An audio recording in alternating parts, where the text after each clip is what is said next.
Hello, everyone. My name is Diane Lee, Development Director of Emerge. Thank you and welcome, and thank you for tuning into Emerge's new weekly interview series with women elected officials.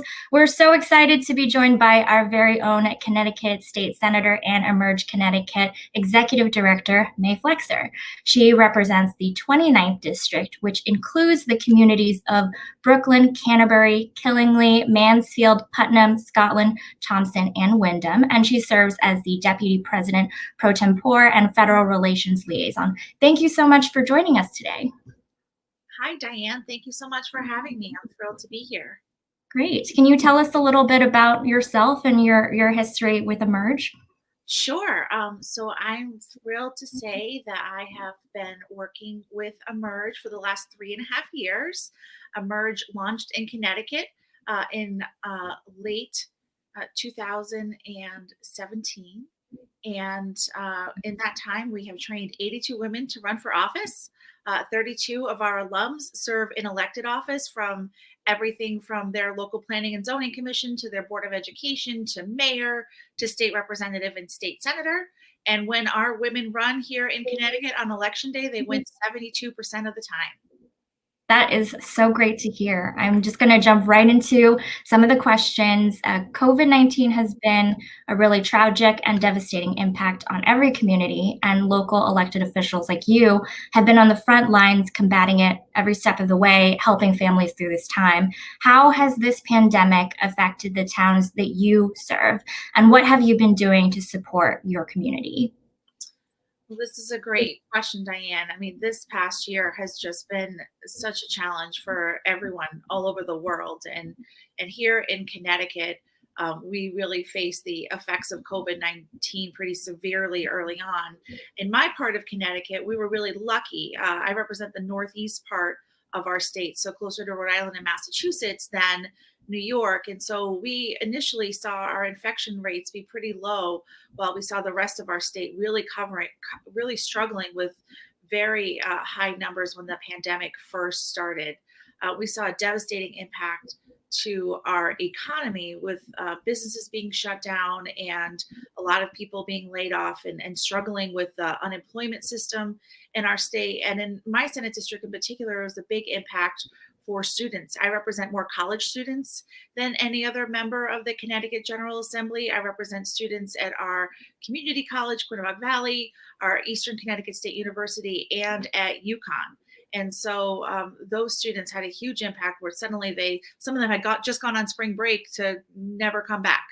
And so there was a lot of impact felt across my district over the course of the last year. I'm proud to say, though, here in Connecticut, we've had one of the strongest responses to the pandemic. And while everything hasn't been perfect here, under Governor Lamont's great leadership over the course of the past year, despite having a very high infection rate in the beginning, we've had really strong state mandates for mask wearing and around how to operate businesses and other entities safely. And it's helped keep our infection rates relatively low, but people have really struggled. Again, there's been a lot of cases have come to our part of Connecticut over the course of the past year, particularly around the holiday season. We saw a lot of people who were very sick, and thankfully the case numbers are starting to subside, and we're seeing a really strong rollout in our state again under Governor Lamont's leadership of our vaccine. We're one of the best in the country when it comes to vaccinating our residents, and I'm hopeful that's going to continue. But people have really struggled. People have lost mothers and fathers and sons and daughters and friends and neighbors all across our state. It's just been a really hard time, and I don't know that we have fully grasped the tremendous loss that we've all experienced. Yeah, I mean, I'm so glad to hear that there's a light at the end of the tunnel, though. And just switching gears to something a little bit more positive, you are the youngest woman state senator in Connecticut. Congratulations. How does this inform your policy priorities? Well, that's a great question, Diane. You know, I actually think at this point it's kind of sad that I'm the youngest woman in the state Senate, because I shouldn't qualify for the youngest anything anymore. When I was first elected to the General Assembly, I served in the House of Representatives, and the entire time I was in the House, I was the youngest woman, and I've been the youngest woman since I've been in the state Senate. And I I felt a special obligation when I first was elected to the General Assembly to look around and see what issues affected young women in particular, and how I could be a voice that was perhaps missing in those legislative bodies around those issues. So I've been privileged to work around a lot of issues concerning higher education, as I mentioned in our last uh, conversation topic, and particularly issues around domestic violence and sexual assault. Those are issues that affect young women the most. And I'm proud that I've been able to help Connecticut be a leader both in responding to domestic violence and sexual assault, and making sure we've got strong systems in place to support victims as they're trying to deal with the long-term ramifications of those experiences, and also making sure that we're holding offenders accountable and changing the conversation around those issues, and making sure that our systems understand that those are serious issues that are being dealt with in our state with the most um, with the highest level of importance.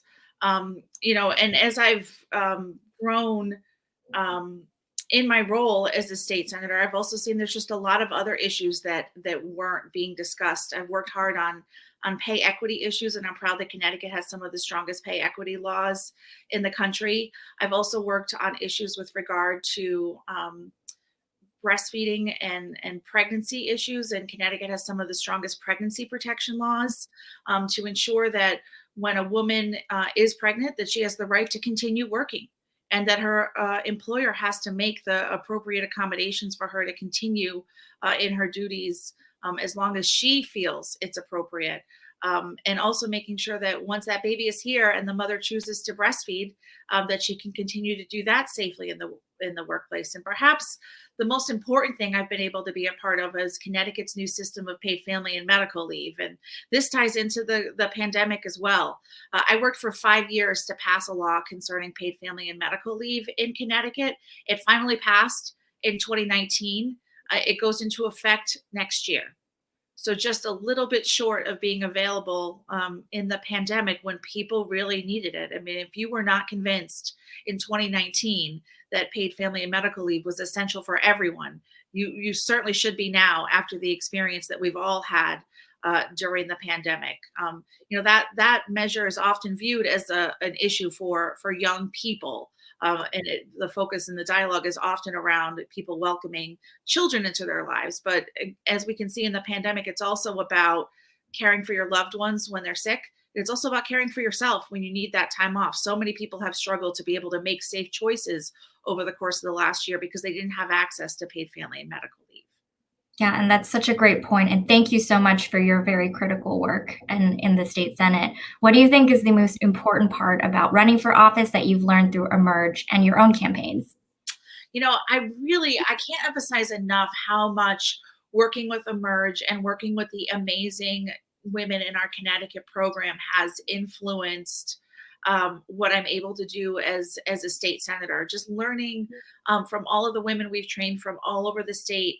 I've learned a lot about the geography of our state. I've learned a lot about the unique challenges in various communities across the state. And I've learned a lot from the perspectives of the women in our program. As Emerge places a high priority on making sure that we are reflecting our society and making sure that diversity is at the forefront of everything that we're doing. And so in our Emerge program, we work with women so that they can run as their authentic selves. And when the women are in our class, they are talking about what is motivating them to run for office based on their own life experiences, and hearing their stories and learning how they've dealt with challenges and how that has motivated them to know that this particular policy initiative is the solution and this is the problem that needs to be identified, and no one is doing that yet because there aren't enough people in power who've had those same experiences, has just been a tremendous blessing. And watching 12 of those women go through our program who are now serving as my colleagues in the Connecticut House and Senate, and seeing them make a difference every single day on those issues has just been an incredible experience. And again, I can't emphasize enough how lucky I am to work with those women on the Emerge side, but also to know that they're all making me a better state senator for the people I get to represent in my Senate district. Great. And I love hearing about how Emerge encourages women to run as their authentic self. If you have one quick piece of advice for women considering running for office, what would that be? I think that's exactly it. I think it's um, please know that if you're thinking about running for office, you should do it as your authentic self. And if you think that, we talk a lot also in Emerge about the phenomenon of imposter syndrome and not thinking that you really belong or that you're qualified to be there. And if you have that feeling, um, please know that's all the more reason you should be there. We need more women. We need more women of color. We need more LGBTQ plus women. Sadly, our Connecticut General Assembly has very few LGBTQ plus women serving, and we really need to make sure that the bodies that are making decisions are reflective of the people those decisions apply to. And we're doing that each and every day at Emerge Connecticut, and we're changing our state and our communities one Emerge woman at a time. That is so great to hear. May, thank you so much for joining us. Thank you to everyone for watching this episode of Emerge at Work. Subscribe to our channel for more great content and conversations with Emerge leaders from coast to coast. Again, thank you and have a wonderful day. Thank you, Diane. You too.